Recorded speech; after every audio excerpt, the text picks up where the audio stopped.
दोस्तों नमस्कार, स्वागत है आप सभी का ऑनलाइन नेटा फर्स्ट यूट्यूब चैनल पे। जैसा कि दोस्तों आप जानते हैं किसी भर्ती संबंधित कोई भी जानकारी होती है आप सभी को ऑनलाइन नेटा फर्स्ट चैनल के माध्यम से दी जाती है। इस वीडियो में हम बात करने वाले हैं कई बड़ी और लेटेस्ट अपडेट के बारे में जो कि संबंधित है टीजीटी पीजीटी। इसके अलावा अगर बात की जाए 63,000 पदों पर नई शिक्षक भर्ती विज्ञापन के बारे में, यूपी टीईटी और सुपर टीईटी परीक्षा कराने को लेकर किस आयोग के माध्यम से आपको देखने के लिए मिल रही है, साथ ही उत्तर प्रदेश लोक सेवा आयोग के परीक्षा कैलेंडर के बारे में एक एक करके सारी जानकारी मैं आपको दूंगा, चाहे वो टीजीटी एग्जाम डेट के बारे में हो या फिर 63,000 शिक्षक भर्ती के बारे में।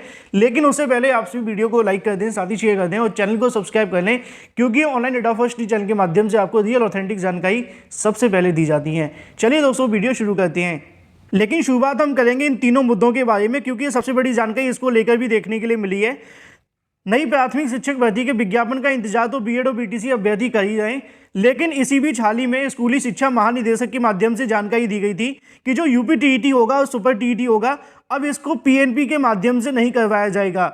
मतलब पीएनपी के माध्यम से ना यूपी टीईटी परीक्षा होगी और ना ही सुपर टीईटी की परीक्षा होगी। उसके समय पर अभ्यर्थियों के मन में सबसे बड़ा सवाल यह था कि अगर यूपी टीईटी और सुपर टीईटी पीएनपी से नहीं होते हैं तो दूसरा आयोग कौन सा होगा, क्योंकि ऐसे में कोई भी सक्षम आयोग नहीं है जो सुपर टीईटी और यूपी टीईटी को करवा सके, क्योंकि माध्यमिक शिक्षा सेवा चयन बोर्ड का अपनी तरफ से यहाँ पे आप जानते हैं कि उसका अस्तित्व खतरे में आ चुका है। इसके अलावा जो उच्चतर शिक्षा आयोग है उनके हाथ में नहीं है, तो फिर कौन सा नया आयोग देखने के लिए मिलेगा। लेकिन अब उसका जवाब मेरे पास आ चुका है, उसको लेकर मैं आपको जानकारी देने भी वाला हूँ। लेकिन उससे पहले मैं आप सभी को दिखा दूं, बहुत सारे अभ्यर्थी पूछते हैं कि कब कहा गया था, तो यहाँ पे आप सभी को देखने के लिए मिल जाएगा। अगर बात की जाए यहाँ पे सचिव परीक्षा नियामक प्राधिकारी के माध्यम से अधिकारियों की कमी है, इसी के संबंध में अगर बात की जाए स्कूली शिक्षा महानिदेशक के माध्यम से इसके संबंध में जानकारी देते हुए लिखा हुआ है। बेसिक शिक्षा महानिदेशक विजय किरण आनंद जी ने बताया है कि जो यहाँ पे पीएनपी के माध्यम से परीक्षाएं देखने के लिए मिलती हैं, क्योंकि पीएनपी के अंदर अधिकारियों की कमी है और इस बात के चलते वहाँ की जो परीक्षाएं देखने के लिए मिलेंगी वो दूसरे आयोग के माध्यम से करवाई जाएंगी। ऐसे में जो पीएनपी का कार्य बचेगा वो सिर्फ किताबें और डीएलएड परीक्षा कराने तक सीमित रह जाएगा।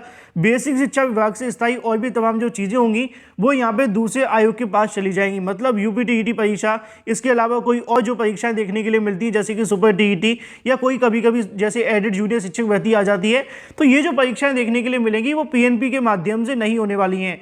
अब दूसरा आयोग कौन सा होगा वही मैं आपको बताता हूँ, क्योंकि मैं आप सभी को जो भी बताता हूँ प्रूफ के साथ बताता हूँ। कुछ दिनों पहले मैंने आपको जानकारी भी दी थी, जब 63,000 शिक्षक भर्ती को लेकर पदों की जानकारी निकली थी, तभी मैंने आपको बताया था कि नई शिक्षक भर्ती का जो विज्ञापन जारी करने की मंशा है योगी सरकार के माध्यम से, वो पीएनपी की तरफ से नहीं है, वो यहाँ पे नए आयोग को लेकर विचार कर रहे हैं। कुछ अभ्यर्थियों ने पूछा भी था कि इसके बारे में कोई आधिकारिक नोटिस तो जारी नहीं हुआ है, लेकिन आज उसी के संबंध में जानकारी आप सभी के सामने आ चुकी है।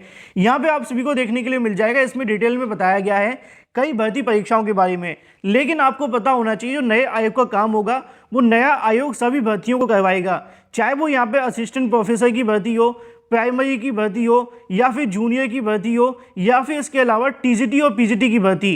इन तमाम भर्तियों के अंदर जो भी पद यहाँ से होते हैं, चाहे वो शिक्षकों के पद हों या फिर कर्मचारियों के, इसका पूरा का पूरा जो जिम्मा होगा वो नए आयोग के पास देखने के लिए मिलेगा। अब नया आयोग अगर इन भर्तियों को करवाता है, जो कि आप सभी जानते हैं पिछले 5 सालों से लंबित भी है, क्योंकि इसका काम 2017 में शुरू किया गया था, बस अभी तक इसका गठन नहीं हो पाया है। अगर इसका गठन हो जाता है तो उसके बाद में भर्तियों से संबंधित जो काम है वो शुरू कर दिए जाएंगे। आज सुबह के समाचार पत्रों में इसको लेकर जानकारी भी देखने के लिए मिली है। यहाँ पे लिखा हुआ है शिक्षा सेवा आयोग के बारे में। अगर मैं आपको डिटेल में बताना चाहूँ तो मामला ये है कि हाल ही में जो चयन बोर्ड के माध्यम से भर्तियां चल रही थी उनको लेकर भी उम्मीद थी कि चयन बोर्ड की तरफ से भर्ती करवाई जाएंगी, लेकिन अब वो भी नए आयोग की तरफ जाती हुई दिखाई दे रही हैं।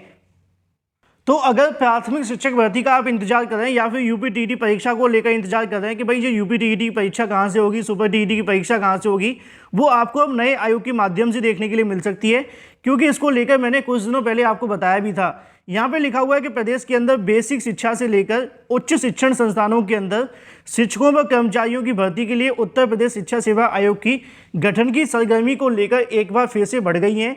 इस नए आयोग का मसौदा पहले ही कैबिनेट से पास हो चुका है, अब बस गठन की देरी है।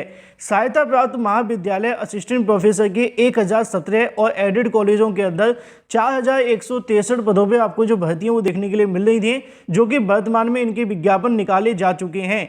लेकिन इनके अलावा भी बहुत सारी भर्ती होती हैं जो कि बेसिक शिक्षा विभाग के माध्यम से निकाली जाती हैं। और अगर आयोग बदलेगा तो बेसिक शिक्षा विभाग, उच्चतर शिक्षा विभाग, असिस्टेंट प्रोफेसर, टीजीटी, पीजीटी और भी तमाम अलग अलग विभागों के माध्यम से आने वाली भर्तियों को मर्ज कर दिया जाएगा। मतलब ये वही बात हो गई कि 4 लोग मिलकर जो काम नहीं कर पाते थे, अब वो एक बंदा मिलकर इस काम को करेगा। क्या वो काम होगा? ये बड़ा सवाल है। हालांकि एक जानकारी आप सभी को मैंने स्टार्टिंग में भी दी कि 2017 से इस आयोग का गठन की जो कवायद है वो शुरू की गई थी। 2022 आ चुका है या फिर हम कहें 2023 आ चुका है और अभी तक इस आयोग को लेकर सरकार ने गठन नहीं किया। लेकिन इसका मतलब ये नहीं कि सरकार आगे भी गठन नहीं करने वाली है। इसको लेकर तैयारियां शुरू कर दी गई हैं। नीचे लिखा भी हुआ है, जैसा कि आप सभी को यहाँ से देखने के लिए मिलेगा कि बोर्ड के दफ्तर में संपर्क करने वाले प्रतियोगी छात्र या फिर जिम्मेदार ऑफ द रिकॉर्ड यही बात कह रहे हैं कि सभी भर्तियों में अब नया आयोग देखने के लिए मिलेगा। मतलब सभी भर्तियां अब नए आयोग के माध्यम से कराई जानी है। 3 या 4 महीने के अंदर आयोग के गठन की जो औपचारिकता पूरा होने का अनुमान लगाया जा रहा है। तो सबसे बड़ी चीज़ यहाँ पे आप सभी के सामने ये है कि नए आयोग को लेकर काम किया जा रहा है। आने वाले 3 या 4 महीने के अंदर आयोग का गठन कर दिया जाएगा और फिर उसके बाद जिन भर्तियों का इंतजार आप कर रहे हैं, चाहे वो आपकी 63,000 शिक्षक भर्ती हो या फिर यूपी टीईटी या सुपर टीईटी, इनका आगमन आप सभी को फिर इसी आयोग के माध्यम से देखने के लिए मिलेगा। लेकिन जैसा कि स्टार्टिंग में मैंने कहा कि अगर नया आयोग बनेगा तो भर्तियों में और देरी होना निश्चित है। लेकिन वहीं दूसरी तरफ बात की जाए अपनी अगली अपडेट के बारे में जो कि संबंधित है टीजीटी पीजीटी 2022 की एग्जाम डेट को लेकर। इसके बारे में भी एक बड़ा फैसला होता हुआ दिखाई दे रहा है, क्योंकि आप जानते हैं टीजीटी पीजीटी परीक्षा करवाने के लिए चयन बोर्ड के माध्यम से कोई भी बयान जारी नहीं किया जा रहा है। जब परीक्षा को लेकर उनसे पूछा जाता है कि टीजीटी पीजीटी परीक्षा कब होगी, उनका कहना है कि हम परीक्षा की तैयारी तो कर रहे हैं, लेकिन अगर सदस्य आ जाए तो परीक्षा जल्दी करवा लेंगे। लेकिन इस प्रकार के बयान देने से परीक्षा नहीं हो सकती है। तो वहीं दूसरी तरफ सरकार की मंशा आप जानते हैं कि 8 अप्रैल को चेयरमैन यहाँ से रिटायर हो रहे हैं। तो कहीं ना कहीं सरकार भी नए आयोग की तरफ जा रही है। अब जो आप सभी के लिए खुशखबरी होगी या बुरी खबर, ये तो आप लोग कमेंट करके बताएंगे। लेकिन यहाँ से एक खुशखबरी आपके लिए ये है कि अगर नए आयोग के माध्यम से परीक्षा होती है तो शायद टीजीटी पीजीटी भर्ती के अंदर घोटाला देखने के लिए ना मिले। लेकिन अगर नए आयोग के माध्यम से टीजीटी पीजीटी परीक्षा करवाई जाएगी तो एक बात आप सभी के लिए बुरी हो सकती है, वो ये कि 3 से 4 महीने का आपको और इंतजार करना पड़ सकता है, क्योंकि चयन बोर्ड को परीक्षा करवाने में ज़्यादा समय नहीं लगेगा। अगर यहाँ पर सदस्य आ जाएं तो वो 2 महीने के अंदर टीजीटी पीजीटी परीक्षा करवा के इस मामले को दफा दफा कर देंगे, मतलब भर्ती को पूरा कर देंगे, है ना। लेकिन अगर यहाँ पे नए आयोग के हाथ में कमान जाएगी तो आप जानते हैं कि उनकी तरफ से 3-4 महीने में चार्ज लेने में लग जाएगा। फिर उस भर्ती को लेकर सारा ब्यौरा समझेंगे, फिर जाकर टीजीटी पीजीटी भर्ती को शुरू करेंगे। तो ये आप सभी के लिए खुशखबरी भी हो सकती है या फिर थोड़ा सा इंतजार करने वाली खबर भी हो सकती है। लेकिन 2 बातें यहाँ से तय हो चुकी हैं कि टीजीटी पीजीटी 2022 की भर्ती को लेकर नए आयोग पर भी विचार किया जा रहा है और अगर नया आयोग बनता है तो टीजीटी पीजीटी भर्ती में और भी देरी होगी और परीक्षा के लिए आपको लंबा इंतजार भी करना पड़ेगा। लेकिन इसमें अच्छी खबर ये होगी कि भर्ती में घोटाला शायद ना हो। चयन बोर्ड के माध्यम से भर्तियों में घोटाला भी किया जाता है, भर्तियां काफ़ी लंबे समय तक लटकी भी रहती हैं, क्योंकि चयन बोर्ड ने दावा तो किया है कि टीजीटी पीजीटी परीक्षा करवाने को लेकर वो तैयारी कर रहे हैं और फरवरी के अंदर इस परीक्षा को करवा लेंगे। लेकिन अभी तक कोई नोटिस जारी नहीं किया। मौखिक बयान देने से परीक्षा फरवरी में नहीं हो पाएगी। लेकिन अगर चयन बोर्ड इसको लेकर सच में काम कर रहा है तो उनको यहाँ से नोटिस जारी करते हुए छात्रों को बताना पड़ेगा। अगर वो इसी प्रकार धीरे धीरे काम करते रहे तो निश्चित तौर पे एक ना एक दिन यहाँ से चयन बोर्ड हट जाएगा और नया आयोग उनकी जगह ले लेगा। इससे फ़ायदा होगा कि नुकसान, आप लोग कमेंट करके बताएं। लेकिन सरकार नए आयोग को लेकर विचार कर रही है। आज सुबह के समाचार पत्रों में इस बात को लेकर पूरे तरीके से स्पष्टीकरण हो चुका है।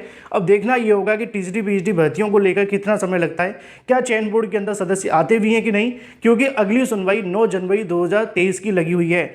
बात कर लेते हैं यूपीपीएससी के माध्यम से आने वाले कैलेंडर के बारे में। अभ्यर्थी पूछ रहे थे कि यूपीपीएससी के माध्यम से एग्जाम कैलेंडर कब आने वाला है, तो इसको लेकर जानकारी देखने के लिए मिली है कि यूपीपीएससी के माध्यम से जो एग्जाम कैलेंडर होगा वो जनवरी के स्टार्टिंग में जारी करने को लेकर आयोग तैयारी कर रहा है।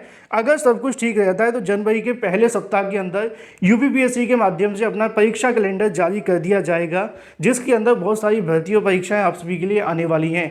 जो भी अपडेट रहेगी आप सभी को रियल ऑथेंटिक सबसे पहले दे दी जाएगी। चैनल को सब्सक्राइब करके बेल आइकन को अवश्य दबा लें। फिलहाल इस वीडियो के माध्यम से इतना ही। Thank you for watching this video.